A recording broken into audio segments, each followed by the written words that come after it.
अस्सलामुअलैकुम viewers, एमियन knowledge box के channel पर आपको एक बार फिर से खुश आमदीद कहते हैं।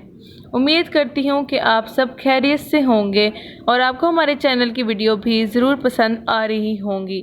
इसलिए इस वीडियो को आखिर तक देखें ताकि आपसे कोई इन्फॉर्मेशन मिस ना हो। आज मैं आपके साथ यकीन कामिल की एक ऐसी मिसाल पेश करूँगी कि एक मर्तबा हजूर अकरम सल्लल्लाहु अलैहि वसल्लम किसी सफ़र में थे। दोपहर के वक्त एक दरख्त के नीचे आराम फरमाने के लिए तशरीफ़ ले गए। इत्तेफाक से सहाबा कराम रज़ियल्लाहु अन्हुम में से भी इस वक्त कोई करीब ना था। आप सल्लल्लाहु अलैहि वसल्लम ने अपनी तलवार दरख्त से लटका दी और दरख्त के नीचे सो गए। इस वक्त आप सल्लल्लाहु अलैहि वसल्लम के एक दुश्मन को खबर हुई कि हजूर सल्लल्लाहु अलैहि वसल्लम इस वक्त तने तनहा फ़लाँ दरख्त के नीचे आराम फरमा रहे हैं। उसने इस मौके को गनीमत समझा और फ़ौरन वहाँ आया। आकर देखा तो वाकई हजूर सल्लल्लाहु अलैहि वसल्लम तने तनहा सो रहे थे और तलवार भी दरख्त पर लटक रही थी।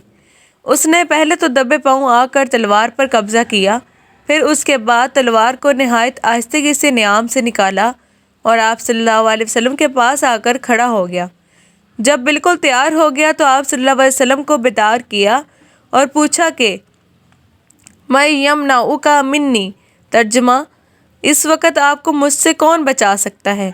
आप सल्लल्लाहु अलैहि वसल्लम ने इसको देखकर अपनी जगह से जुम्बिश भी नहीं फरमाई और इसके सवाल के जवाब में नहायत इत्मीनान से फरमाया, अल्लाह, यानी मुझे अल्लाह बचाएगा। इस इरशाद का ये असर हुआ कि वो डर गया और डर के मारे लर्जने लगा और तलवार छूटकर ज़मीन पर गिर गई। आप सल्लल्लाहु अलैहि वसल्लम ने फ़ौरन लपक कर तलवार उठा ली और फरमाया कि अब तुझको मुझसे कौन बचाएगा। घबराया और कहने लगा, मुझे आप ही बचाएंगे। आखिर आप सल्लल्लाहु अलैहि वसल्लम ने उस पर रहम फरमाया और उसकी गुस्ताखी को माफ़ फरमा कर उसको छोड़ दिया। नबी करीम सल्लल्लाहु अलैहि वसल्लम ने कभी अपने ज़ाती दुश्मन से बदला नहीं लिया था। वो तमाम लोग जिन्होंने आप सल्लल्लाहु अलैहि वसल्लम को सख्त तकलीफ़ें पहुंचाई थीं, आप सल्लल्लाहु अलैहि वसल्लम ने माफ़ कर दिया।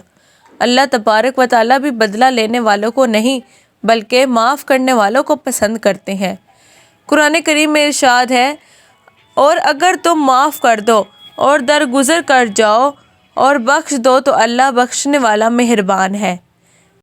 लिहाजा हमें चाहिए कि माफ़ करने की आदत डालें, किसी का बुरा ना सोचें और नुकसान ना पहुंचाएं, क्योंकि एक मुसलमान दूसरे मुसलमान का भाई है।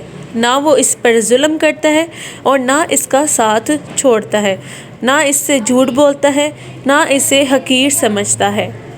हदीस नबवी में है, हर मुसलमान पर दूसरे मुसलमान का खून, माल और आबरू हराम है।